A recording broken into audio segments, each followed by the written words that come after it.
is also 0, that is the right hand side only becomes Ra. So from here we can write Rx, this polynomial, annihilates A, right, because Ra equals 0. But what is the degree of Rx? The degree of Rx should always less than the degree of Max, which is the minimal polynomial, which is impossible because minimal polynomial is the least polynomial which annihilates A. So the only possibility left is Rx is a 0 polynomial. So from here we can write that Rx is a 0 polynomial. That means if we put Rx equals 0, then what will we get by division algorithm statement? We will get Hx equals Max into Qx. That means from here we can write Max divides Hx. This proves the property that is minimal polynomial always divides any annihilating polynomials. This proves the property. Now from here we can write one corollary. This corollary states that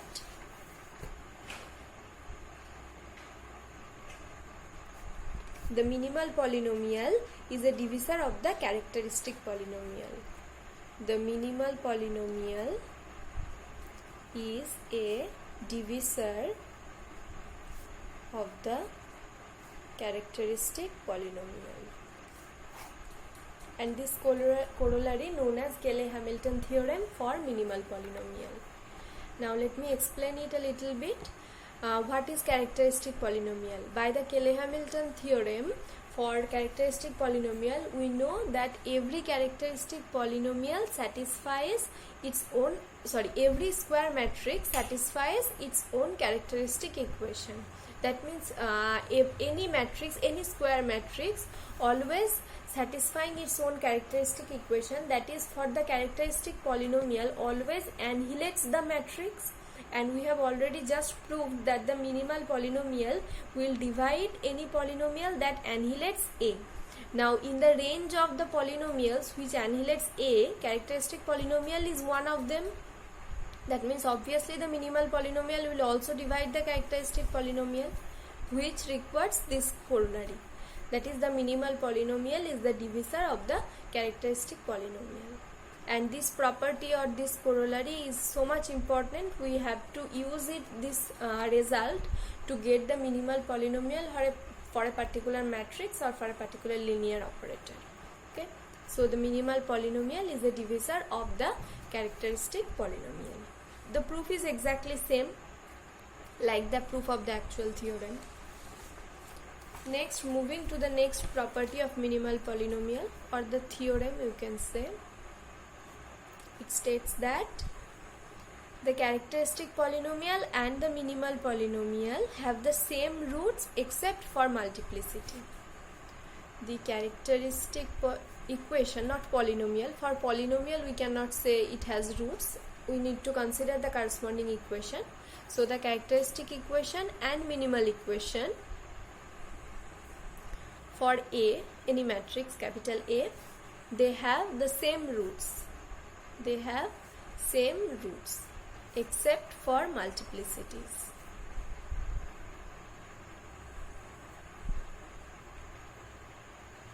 Except for multiplicities. Now what does it mean by except for multiplicities? Let me get it by giving an example. Suppose we have a matrix A. From the characteristic we can easily, from A we can easily get the characteristic polynomial or the characteristic equation, and its roots are suppose 3, 3, 4, 5, 6. Okay, so we get total 4 root, 3, 4, 5, 6. Among them 3 having multiplicity 2, and all the others 4, 5, 6 are only having multiplicity 1. Then for the minimal polynomial, the roots will also be 3, 4, 5, 6, but we don't know what will be their multiplicity. That means the roots will be same, but the multiplicity can be different. The theorem is trying to say this, That is, for the characteristic equation and for the minimal equation, the roots will be same except for the multiplicities. We don't know about the multiplicity, but the roots will be same. We need to prove that. So what will we show? Just we will show that the roots for the minimal polynomial, and we will consider one root for minimal polynomial. We need to show this is also a root of the characteristic polynomial. Similarly, we will take one root of characteristic polynomial. We need to show this is a root of the minimal polynomial also. That's it. So let us consider for the matrix A, psi ax is the equal to 0. This is the characteristic equation, and max equal to 0. This is the corresponding minimal equation. Okay, now at first let us consider any root for the minimal polynomial, then we will prove that it is also a root of this equation. Similarly, we will take one root for this, and we need to prove this is also a root of this equation. Now from the previous theorem, what we can say, that max is a divisor of psi ax. Just from the previous theorem, we can claim that max is a divisor of psi ax, right? That means psi ax can be written as max into some qx, right? Just by the definition of divisor, max into qx. Now let C be a root of minimal polynomial, that is max equal to 0. Let C be a root of max equals to 0. Then mac equal to 0, just putting x equal to c. So what will be psi ac? It will be mac into qc, 0 into qc, which is ultimately 0. That means from there, here we can say C is a root of psi ax equal to 0 also. That means C is a characteristic root of A, right? From here we can claim it. That means we have taken one root for the minimal polynomial. It is also a root for the characteristic polynomial. So the first part is proved. Now we need to prove the reverse part. We will take one root for the characteristic equation. Then we need to prove that this is also a root for the minimal polynomial. So conversely let C is a characteristic root of A. Now characteristic root or eigenvalue, that means there should be some eigenvector. So there exists some non-null vector. There exists some non-null vector capital X such that Ax equals Cx, right? From the definition of eigenvalue and eigenvector, there should be non-null vector capital X such that Ax equals Cx. Now max is any polynomial, minimal polynomial means any polynomial. Now we have proved one theorem, just our starting theorem in this lecture, that whenever we take any polynomial, if lambda 1, lambda 2, lambda n are the roots of the characteristic polynomial of a matrix, then f of lambda 1, f of lambda 2 dot dot f of lambda n are the roots of the characteristic polynomial of f of A, this matrix. So from here we are applying, just instead of taking f, we are taking the minimal polynomial. So from here we can write max equals macx. That means for the matrix MAA, this will also be a root MAC, that is MAX equals MACX. Because MAX is the minimal polynomial, that means any particular polynomial. So we can apply this theorem, previous theorem, right? Now what is MAA? This is obviously 0 because the minimal polynomial always annihilates the given matrix. So this quantity is equals to 0. So from here what we get, MAC into X becomes 0. Now X is always non-null because it's an eigenvector. So this quantity should be equals to 0. That is MAC equals to 0. That means C is a root of MAX equals 0. that is our minimal polynomial. So C is a root of our minimal polynomial. That means we have started with one root of characteristic polynomial. We proved that this is also a root of our minimal polynomial. So from here we can conclude that the roots of characteristic polynomial and minimal polynomial are always same, but we don't know the multiplicities. They can be different. So now let's solve one example. We will use these last two theorems to get the minimal polynomial for a matrix. So write down the example. Find the minimal polynomial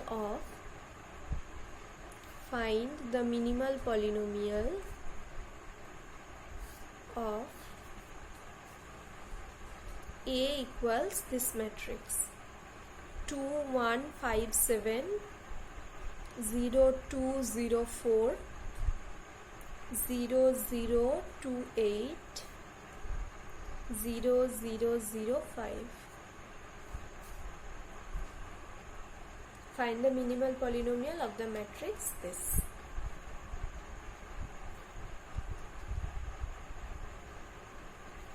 We need to prove that. We will use two properties here. Number one, that the minimal polynomial and the characteristic polynomial have same roots except multiplicities. This is number one property. And number two property is minimal polynomial divides characteristic polynomial. Okay, we need to use these two properties to get the minimal polynomial for the given matrix. So as we are using the properties related to characteristic polynomial, so at first get the characteristic polynomial for this matrix. If you check, this matrix is an upper triangular matrix because this part is equals to 0. So we very easily we can get the characteristic polynomial for this matrix. So the characteristic polynomial of A, it will be 2 minus, just you need to consider 2 minus x, 2 minus x, 2 minus x, 5 minus x. That is det of A minus xi equals 0. This will become x minus 2, it will come 3 times into x minus 5. This equals 0. Right? Now check. What can be the minimal polynomials for this matrix? Number one, minimal polynomial should have the same root as that of characteristic polynomial. So always for minimal polynomial, always it will look like x minus 2 whole to the power some k into x minus 5 whole to the power some, suppose this is k1 into some k2, right? Then it has a factor of x minus 2 and one factor of x minus 5. That means one root will be 2, one root will be 5, which are the roots of our characteristic polynomial. But we don't know the powers, that is we don't know the multiplicities. Now we are using our second property. That means the characteristic polynomial, that means the property is the minimal polynomial always divides characteristic polynomials. That means this polynomial should divide this polynomial. So from here what we can write, if it's divide this one, here the power is 1 and here the power is k2. That means k2 always should be 1. If k2 becomes 2 or 3, then it doesn't divide this one. So for that reason k2 should be 1 and not less than 1, because if it is less than 1 it will become 0. So there will be no factor of x minus 5, which is not again possible because 5 must be one root of this polynomial. So k2 is equals to 1. And what about k1? K1 can be, it can be 1, it can be 2, it can be 3, right? In all the cases, all these three cases, it is dividing the characteristic polynomial. If it is x minus 2, then it is also dividing. If it is x minus 2 its whole square, then it is also dividing. If it is x minus 2 its whole cube, then it is also dividing. So the possibility for k1 can be 1, 2, 3 and k2 is fixed as 1. So this is we get from this equation. So from here we can write the minimal polynomial will look like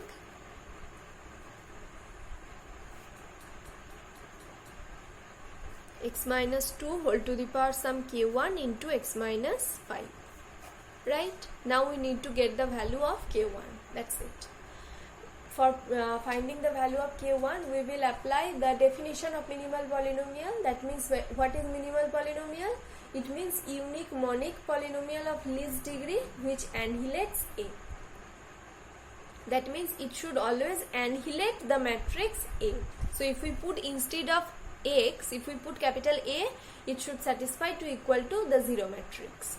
So starting with k's value, starting with the minimum value, because the minimal polynomial is always of least degree, so we are taking k1 equals 1. So we are considering this polynomial x minus 2 into x minus 5. So what will be its annihilating polynomial or in annihilating matrix? It will be a minus 2i into a minus 5i. Now let's check that a minus 2i into a minus 5i will give you the result of 0 matrix or not. If it becomes 0 matrix, that means this polynomial is annihilating the matrix A. So this will be our minimal polynomial, and if not, then we need to move for the next possibility.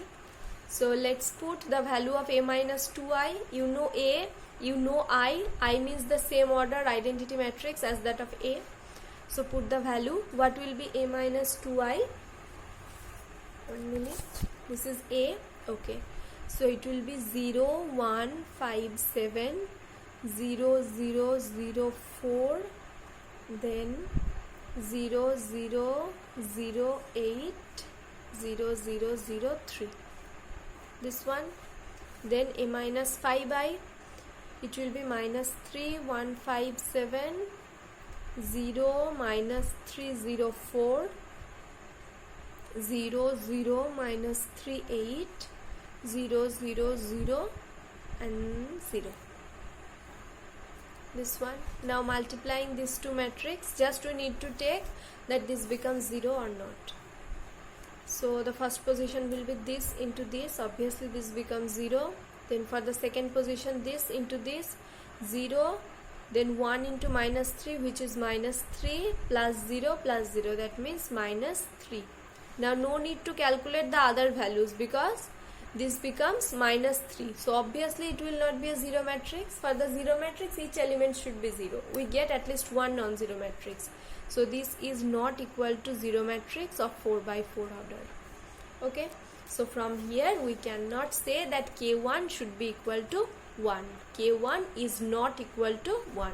That is, this is not our required minimal polynomial. So we need to move to the next possibility of k1. The next possibility is k1 equals 2. So let's consider the polynomial x minus 2 whole to the power 2 into x minus 5. That means the corresponding matrix should be a minus 2i its whole square into a minus 5i. Now if you expand this a minus 2i its whole square into a minus 5i, then the matrix will be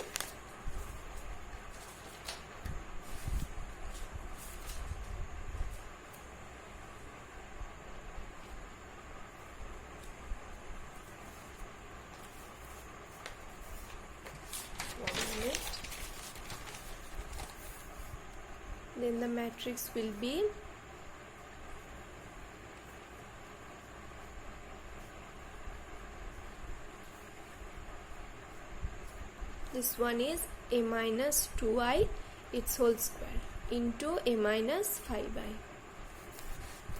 Now this is the value of the first matrix, this one a minus 2i its whole square, and a minus 5i was minus 3, 1, 5, 7, 0, minus 3, 0, 4, 0, 0, minus 3, 8, 0, 0, 0, 0.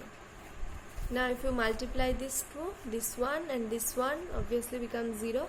Now check only the fourth position here, the fourth column is non-zero, and here the fourth row is 0. That means the result will be 0. You can check it by just multiplying it. So this will equal to become 0 of 4 by 4 matrix. That means this polynomial x minus 2 its whole square into x minus 5, this is annihilating the matrix A. So the required minimal polynomial is x minus 2 its whole square into x minus 5.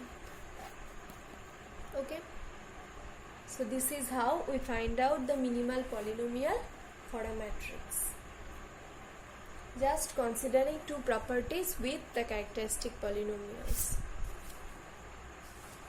Okay. Now next we have another property of minimal polynomial. This property or the theorem, it states that similar matrices have the same minimal polynomial. Similar matrices have same minimal polynomial.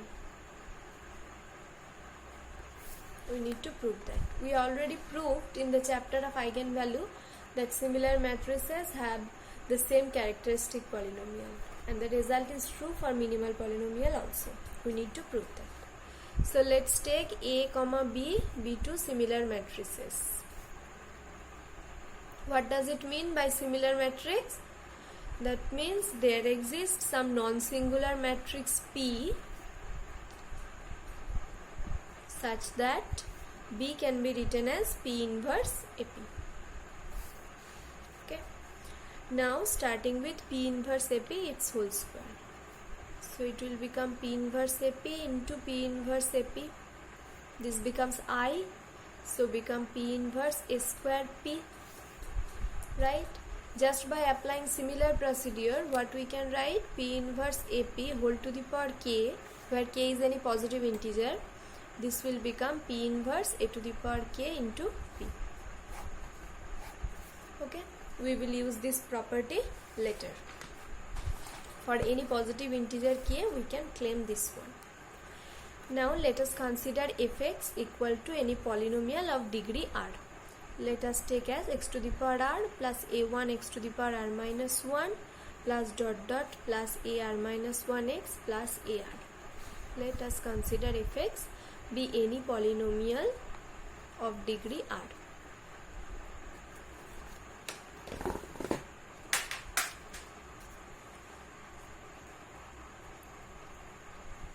Then what will be f of a? It will be a to the power r plus a1 a to the power r minus 1 plus dot dot plus ar minus 1a plus ar capital I. This is our fa. Now what will be our f of P inverse AP? Just put instead of x, put P inverse AP. Then we will get P inverse AP whole to the power r plus a1 P inverse AP whole to the power r minus 1 plus dot dot plus ar minus 1 into P inverse AP plus ari. This one is our f of P inverse AP. Now check the right hand side. We can use our previous property, that is for any positive integer P inverse AP whole to the power k, it becomes P inverse A to the power k into P. So on the right hand side we are applying this property and we get from the right hand side, what will we get? The first one becomes P inverse A to the power r P plus the second term will be a1 P inverse A to the power r minus 1 P plus dot dot, the last term is A to the ARI.